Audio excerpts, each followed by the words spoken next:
మనిషిగా పుట్టాక మహేంద్రగిరి చూడాలని పెద్దలు అంటుంటారు కదా, అది ఎందుకో మీకు ఇప్పుడు చూపిస్తాను చూడండి. హలో కొత్తూరు ప్రజలారా, ఈరోజు మనం విజిట్ చేయబోయే ప్లేస్ మహేంద్రగిరి. ముందుగా మనం పర్లాకేపం నుంచి రాయగడ వెళ్ళే రూట్ని చేరుకోవాలి. ఈ బోర్డు తర్వాత జంక్షన్ దగ్గర రైట్ తీసుకోవాలి. అక్కడ నుంచి 25 km దాటాక కోనిపూర్ అని వస్తుంది, అక్కడ లెఫ్ట్ సైడ్ తీసుకోవాలి. ఇక్కడ నుంచి మనకి 10 km వరకు ఘాటి రోడ్ అనేది కనిపిస్తుంది మనకి. వస్తే కొండ కిందకి చేరుకుంటాం. ఇక్కడే టికెట్స్ కూడా ఇస్తారు. 2 వీలర్కి 20 రూపీస్, కార్కి అయితే 40 రూపీస్ ఛార్జ్ చేస్తారు. అలాగే షాప్స్ కూడా మనకి అవైలబుల్గా ఉంటాయి ఇక్కడ. మహేంద్రగిరి సముద్ర మట్టానికి 4925 అడుగుల ఎత్తులో ఉంటుంది. మనం పైకి వచ్చే కొద్ది భూమి ఆకాశం కలిసినట్టు అనిపిస్తుంది. వ్యూ కూడా చాలా బాగుంటుంది మేఘాలతో పాటుగా.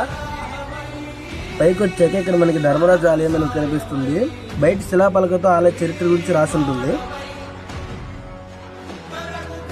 ఆలయంలోకి నీరు ఎలా ప్రవహిస్తుందో